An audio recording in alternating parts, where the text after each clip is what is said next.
안녕하세요. 작년 가을 이혼녀가 되어버린 30대 후반의 여성입니다. 소름 끼치는 남편과 더는 한 이불을 덮고 살 자신이 없어서 뒤도 안 돌아보고 도망치듯 이혼했어요. 그리고 지금도 그때를 생각하면 온몸이 부들부들 떨린다니까요. 제가 사람 보는 눈이 없어도 너무 없었던 탓이겠지만 남편과 저는 일적으로 처음 알게 되었어요. 일단 제 직업은 방송국 PD로 제 입으로 말하기는 조금 남사스럽지만 나름대로 잘 나가는 편입니다. 반면 남편은 작은 광고회사에서 일하던 사람으로 유명세 같은 건 전혀 없는 사람이었어요. 그리고 처음 현장에서 마주쳤을 때는 솔직히 말 한마디 섞을 이유가 없기도 했는데 그 이유가 한 공간에 있었다 뿐이지 아예 업무 자체가 달랐거든요. 하지만 어쩌다 보니 또 한 번 같이 일할 기회가 생겼고 그때는 남편이 먼저 와서 아는 체를 하대요? 그런데 사실 그렇게 받는 인사도 저에겐 특별한 일은 아니었어요. 방송국에선 제가 나름대로 알려진 사람이었고 그래서 저는 상대를 몰라도 상대 쪽에선 저를 아는 경우가 자주 있었으니까요. 아무튼 나름대로 반갑다고 아는 체를 하는 남편이 스치듯 제 기억 속에서 떠올랐고 그래서 저도 그때 그분이시냐 하곤 가볍게 인사를 나눴습니다. 그리고 그땐 그 인사로 남편과 제가 그토록 가까워질 줄은 상상도 못했죠.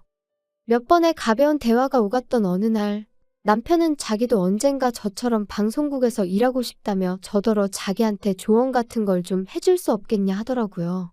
하지만 제 입장에선 남편 같은 사람이 처음이 아니었고 솔직히 매번 그런 사람들을 상대해주기도 보통 일은 아니었지요. 그래서 처음엔 최대한 돌려서 거절을 했습니다. 그래도 혹시나 제가 자기를 무시했다거나 그런 쓸데없는 오해는 사고 싶지 않았으니 무척 조심스러웠고요. 그런데 어째서인지 남편은 조금도 포기하는 기색을 보이지 않는 거예요. 그렇다고 저를 귀찮게 한 것은 아니지만 아무튼 그런 남편의 당돌한 모습에 저도 뭐랄까 한마디로 호기심이 생겼죠. 잊고 지내던 제 열정을 남편에게서 발견한 것 같은 기분도 들었고 그래서 결국 2달 만에 사적인 만남을 갖게 되었고요.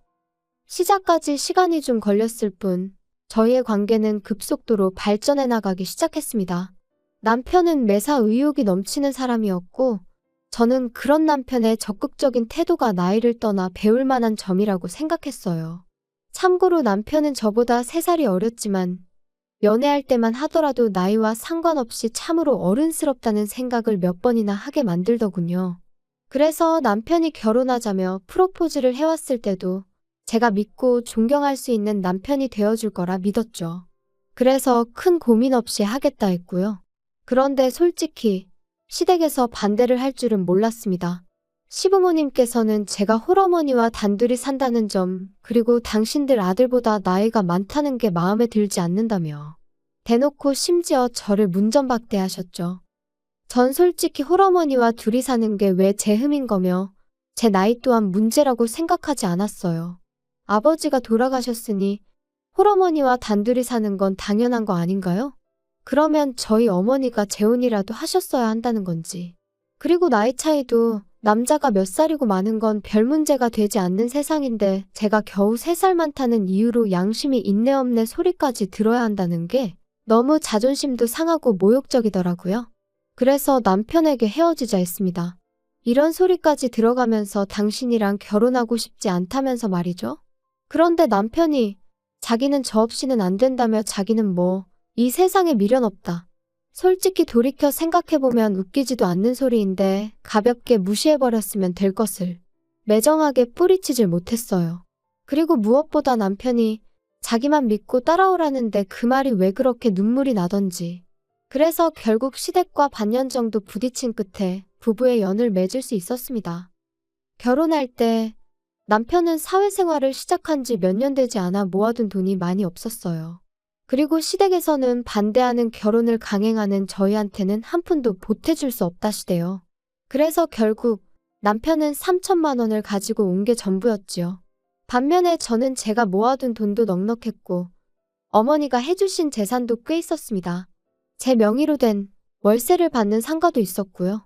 그리고 전 어리석게도 이런 경제적 능력을 바탕으로 시댁으로부터 인정을 받고 싶었어요. 그래서 제가 거의 일방적으로 해가는 결혼이었는데도 아무런 불만을 갖지 않았죠. 제가 원래 어디 가서 계산 못한다 소리를 듣는 사람이 아닌데 그땐 눈에 뭐가 씌이기라도 했던 건지 참으로 어리석었네요. 한편 나름대로의 난관을 극복하고 꾸리게 된 가정이었기에 앞에는 오로지 꽃길만 있을 줄 알았습니다. 연애할 때 큰 소리 난 일이 없었으니 결혼 생활도 비슷할 줄로만 알았죠. 하지만 결론부터 이야기하자면 그건 순전히 제 착각이었어요. 많은 일들이 있었지만 남편이 제 이름을 팔고 다녀서 저를 너무 힘들게 했거든요.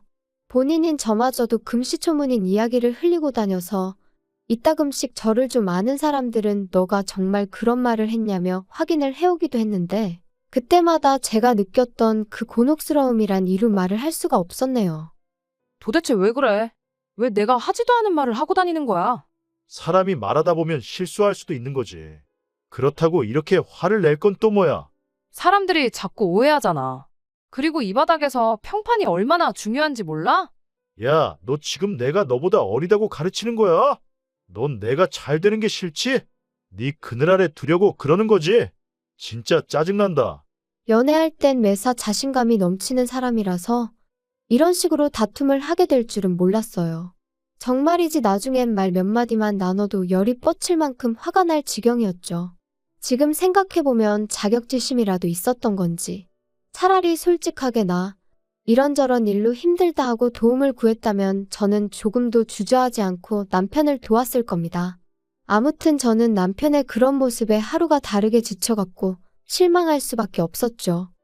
하지만 틀어진 부부 사이에도 불구하고 저는 저 나름대로 남편의 가족들 그러니까 시댁 식구들에게 최선을 다했어요. 비록 고맙다는 말 한마디 제대로 들어본 적은 없었지만 내가 누군가에게 잘하면 그 복이 다시 나에게 돌아온다는 친정어머니의 가르침을 따랐던 거죠. 그런데 세상 사람들 마음이 다 저희 어머니나 저 같지가 않더라고요. 결혼한 지 만으로 2년차가 되던 무렵부터 친정어머니 건강이 조금씩 나빠져가는 듯 했어요. 반면에 저는 일거리가 넘쳐나서 일주일 내내 쉬는 날 하루도 내기가 어려운 상황이었죠. 그래서 남편에게 두세 차례 친정어머니를 모시고 병원에 가달라고 한 적이 있어요. 저도 남편이 바빴을 때 제가 남편을 대신해 시부모님을 모시고 병원을 다닌 적도 있었고 심지어 아버님이 수술을 하셨을 때는 꼬박 이틀을 곁에서 지샌 적도 있었으니 우리 부부 사이가 좋고 나쁜 걸 떠나 그 정도 부탁은 당연히 할 수 있다고 생각했거든요. 그런데 남편의 반응은 정말 차갑기 그지없었습니다. 지금도 잊혀지지 않아요. 내가 왜? 당신 어머니잖아. 요새 여자들은 효도는 셀프로 하는 거 좋아한다던데. 넌 왜 그래? 무슨 말을 그렇게 해? 내가 그동안 시부모님한테 어떻게 했는데? 내가 그러라고 시켰냐? 너 좋아서 한 걸 가지고 왜 나한테 그래? 그러니까 하기 싫으면 하지 마? 그 말 한마디에 오만 정이 다 떨어졌죠. 그래서 딱 그때부터 저도 시댁에 해드리던 모든 지원을 중단했어요. 그리고 그 안에는 경제적인 지원도 포함되어 있었고요. 부부 사이의 생활비도 그 무렵부터 칼같이 계산하기 시작했네요. 더는 남편에게 10원짜리 하나 쓰기도 아까울 만큼 남편이 미웠으니까요. 그리고 이렇게 무의미한 결혼 생활을 계속 이어가야 하나 차라리 지금이라도 헤어지자고 할까? 그런 생각이 들던 무렵 친정어머니께서 쓰러지셨습니다. 병원 말로는 신경성으로 달리 손 써볼 방법도 마땅치 않고 이런 식이라면 어머니가 1년이나 버티실 수 있을지 모르겠다고 했어요. 말 그대로 사형 선고나 다름이 없었죠.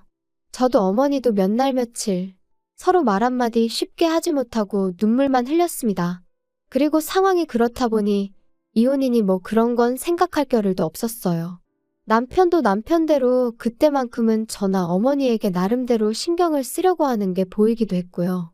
하지만 미리 말해두지만 이건 다 생쇼에 불과했네요. 그렇게 속절없이 시간만 흘러가던 어느 날 저는 친정어머니의 담당이로부터 뜻밖의 이야기를 듣게 되었어요. 얼마 전부터 한국에 수입이 되기 시작한 신약이 있는데 그게 저희 어머니한테 효과가 있을지도 모르겠다고요. 그런데 문제는 보험이 안 된답니다. 한 번 투약하는데 700만 원 가까이 들고 2주에 한 번씩 10번은 투약하셔야 될 거라면서. 하지만 저는 고민하고 말고 할 것도 없이 해보겠다 했어요. 막말로 앉아서 돌아가실 날만 기다리고 계시게 하느니 뭐라도 해보는 게 당연하지 않나요? 그리고 정말 돈이 없다면 모를까. 아니, 없다고 해도 어떻게든 해드렸을 거예요. 그런데 남편이 이 이야기를 듣더니 아니, 너 생각을 하고 말하는 거야? 한 번에 700씩 10번이면 7천이야. 7천이면 웬만한 중형차는 사고도 남는 큰돈이라고. 지금 너는 우리 엄마랑 중형차를 비교하는 거야? 제정신이니? 아니, 말이 그렇다는 거지. 근데 효과 없으면 환불은 해준대? 진짜 한심해서 말도 안 나오네. 너야말로 머리에 뭐가 들어있는 거야? 내가 지금 뭐 쇼핑하는 거야? 거봐, 환불도 안 해준다는 거잖아. 그거 다 상술이야. 7천이라니 생각할수록 욕 나오네. 너는 가족이 장모님 뿐이야? 내 생각은 안 해. 미래에 태어날 우리 아이한테는 뭐 어쩔 건데. 쓸데없는 소리 하지 마. 당신한테 돈 달라고 안 할 거고 내 능력으로 해드리는 거니까. 그리고 당신하고 알고 지낸 시간보다 내가 엄마 딸로 지낸 시간이 훨씬 길고 의미 있거든? 그러니까 서운한 애 어쩌네 그런 소리도 할 거 없어. 당신이 나한테 그런 말을 할 자격이나 돼? 결국 제 고집대로 신약으로 치료를 받기 시작했지만 솔직히 말해서 초반에는 효과가 없는 것 같았어요. 그리고 그때 저는 말 그대로 무너져 내리는 기분이었습니다. 마지막이자 유일한 희망이라고 생각했으니까요. 그런데 정작 남편은 자기가 뭘 했냐며 의기양양해하는 꼴이라니. 한마디로 정말 재수가 없더라고요. 하지만 편찮으신 어머니께선 당신까지 떠나고 나면 제 옆에는 남편 하나 남는다 생각하셨는지 계속해서 저더러 남편에게 잘해주라 하시고 저희 남편한테도 번번이 당신이 미안하다 하셨는데 다시 그때를 떠올리니 가슴에 돌 하나 걸린 듯 속이 불편하고 답답해지네요. 아무튼 정말 하루하루가 암담했지요. 하지만 죽으라는 법은 없다고 딱 절반쯤 지났을 무렵부터 놀라울 정도로 어머니의 증세가 호전되어 갔어요. 그리고 마지막 투약으로부터 2달이 지난 뒤 저희는 담당이로부터 6개월 뒤에 다시 오라는 말을 듣게 되었습니다. 치료가 성공적으로 끝났지만 추이를 지켜보자는 이야기였죠. 어머니도 저도 벅차오르는 감정을 주체하지 못하고 병원을 나서며 얼마나 울었는지 몰라요. 그리고 이튿날 저는 어머니랑 제주도로 여행을 떠났습니다. 어머니가 병원 생활을 무척이나 답답해 하셨거든요. 그래서 3박 4일 동안 맛있는 것도 먹고 즐거운 시간을 보내고 왔어요. 그리고 그러는 동안 남편은 말이라도 한마디 가령 잘 쉬고 오라던가? 네, 전혀 없었습니다. 저도 뭐 별 기대도 없었지만요. 한편 꿈같은 여행을 끝내고 어머니를 댁으로 모셔다 드리고 집에 왔어요. 원래는 어머니더러 당분간 저희 집에서 같이 지내시자 했지만 어머니가 사위 불편하게 하기 싫으시다며 거절을 하셨거든요. 아무튼 그래서 이제 짐 정리도 하고 어질러진 집도 치우고 그러고 있는데 남편이 거칠게 현관문을 열고 집 안으로 들어오더군요. 그리고 얼마나 술을 마셨는지 자기 몸 하나 제대로 가누지도 못하면서 저더러 한다는 소리가 너랑 니네 엄마 때문에 다 망했다. 다 꼬였어. 꼬였다고. 내 인생 책임져. 갈 사람이 때가 되면 가야지. 진짜 짜증난다. 지금 뭐라고 한 거야? 갈 사람이라니? 너 지금 우리 엄마가 갈 사람이었다는 거야? 그럼 죽을 날 받아놨으면 그냥 적당히 살다가 가야지. 그걸 왜 마음대로 연장을 시키냐고. 모녀가 똑같이 이기적이야. 지들밖에 몰라. 정말이지 온몸에 소름이 쫙 끼치면서 저 인간이 저러다 나한테도 무슨 짓을 할지도 모르겠다는 생각이 들더군요. 그래서 간단한 짐만 챙겨서 술 취한 남편이 잠이 든 틈을 타 도망치듯 집을 나왔습니다. 그리고는 바로 어머니 댁으로 향했어요. 원래는 어머니를 걱정시키긴 싫어서 호텔로 가려고 했는데 그러다 남편이 혼자 계신 어머니한테도 찾아가 패악질을 할지도 모르겠다는 생각에 그럴 수도 없었거든요. 어머니는 어머니대로 방금 헤어진 딸이 얼굴이 사색이 되어서는 돌아왔으니 몹시 놀라신 눈치셨습니다. 그리고 그런 어머니께 저는 그간의 제 결혼 생활부터 시작해서 아무래도 이혼을 해야 할 것 같다더는 같이 못 살겠다는 이야기까지 전부 털어놓았죠. 자꾸만 당신 탓을 하시는 어머니 때문에 가슴이 더 답답해졌던 것도 사실이지만 그래도 결국 제 편은 어머니 한 사람뿐이더라고요. 이튿날부터 저는 변호사를 만나고 이혼을 준비해 나가기 시작했습니다.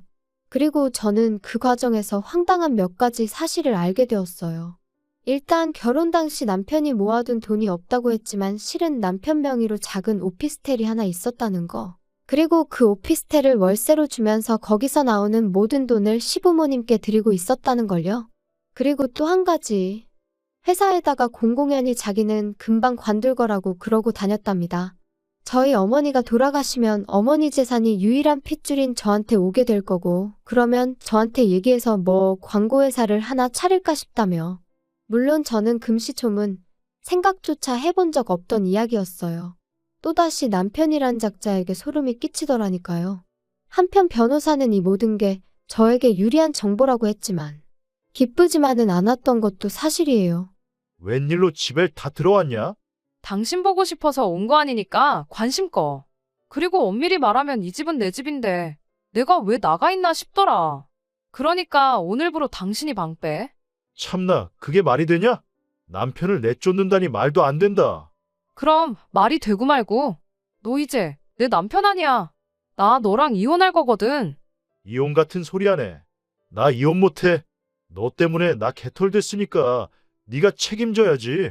아, 신우한테 오피스텔 넘겨줘서? 그러니까 왜 그렇게 경거망동을 했어. 그리고 진짜 입에 담기도 싫지만 우리 엄마가 돌아가시면 그 재산이 내 거지 니 거야? 정말이지. 더는 한마디도 너랑 말 섞기 싫으니까 당장 나가. 안 그러면 내일은 사람 불러서 끌어낼 거니까. 이혼이 뭐 그렇게 쉬운 일인 줄 아냐? 내가 나간다 나가. 나야말로 너한테 질릴 대로 질렸어. 여자가 돼서는 독해 빠져가지고. 아무리 그래도 무능한 너보단 내가 낫지. 남편은 저에게 온갖 쌍욕을 퍼부으며 집을 나갔어요. 남편이 완전히 제 시야에서 사라지고 나서야 비로소 참았던 숨이 터지듯 나오더라고요. 그리고 이후로 저는 변호사의 도움을 받아가며 몇 달의 공방 끝에 남편과 이혼을 할 수 있었습니다. 결혼 기간이 짧아 위자료를 할 건 없었지만 적어도 뭐 하나도 빼앗기지 않았으니 참으로 다행이다 싶었죠. 그리고 들려온 남편의 소식은 아주 재미났습니다. 일단 남편은 저희 어머니가 처음에 앞으로 1년 정도 사신다 소리가 나왔을 무렵 시집간다는 신우한테 기분이랍시고 자기 오피스텔을 줘버렸던 거였죠. 아마 모르긴 몰라도 저희 어머니만 돌아가시면 재산 꽤나 생긴다 생각하곤 아까운 줄 모르고 말 그대로 헛짓거리를 했던 걸 거예요. 그런데 이제 저랑 이혼을 하게 되면서 신우한테 그걸 돌려달라고 했나 본데 그 핏줄이 어디 가나요? 신우가 뭔 소리냐며 내가 그걸 왜 돌려주냐고. 그래서 아주 집안이 난리가 났던 모양입니다. 그리고 제가 이 일을 이토록 상세히 알게 된 건 시부모님이 저 때문에 남매가 아주 등을 찌고 살게 되었다며 책임을 지라고 저한테 따지러 오셨거든요. 그래서 제가 두 분 능력으로 하나 더 사주시라고. 아, 돈이 없어서 그렇게 못해주시냐고 쏘아붙였네요. 그 와중에 싸가지니 뭐니 그런 것까진 생각도 안 했고요. 그리고 한 가지 더 가뜩이나 제가 이혼하게 된 전후 사정을 아는 친구가 남편 회사의 대표와 지인이기도 했고, 친구는 저하고 상의를 한 것은 아니었지만 제 남편이 너무너무 꼴보기가 싫더랍니다. 그래서 그 대표에게 저희 남편이 사업이니 뭐니 헛물을 키고 다닌다며 이러다 이 회사 기밀도 빼가는 건 아니냐고 바람을 좀 넣었던 모양이에요.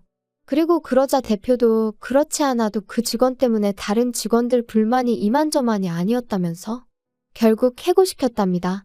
팀워크도 부족하고 불성실하고 뭐 아주 틀린 말도 아니었으니 남편도 제대로 한마디 반박도 못해보고 쫓겨나듯 나왔나 봐요.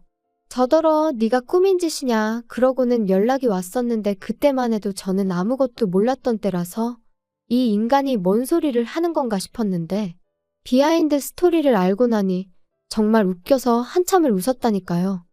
아무리 돈 앞에 장사 없다지만 그래도 한때는 정말 저 하나만 있으면 된다고 눈물 콧물까지 짜대던 인간이었는데 이런 걸 보면 사랑이란 게 참으로 간사한가 싶기도 하고 그저 제가 옥석을 가려내지 못해서 이런 일을 겪은 건지 정말 사랑이란 건 믿기 어려운 것인지 여러 가지로 생각을 하게 되네요. 부디 여러분은 저와 같은 실수는 하지 않으셨으면 좋겠습니다. 평생을 의지하고 소중히 아껴줄 상대를 만난다는 거 저 한 번만 더 기대하고 기다려봐도 될까요? 따뜻해지는 이 계절처럼 제 마음에도 훈풍이 불어오길 기다려봅니다. 들어주셔서 감사해요.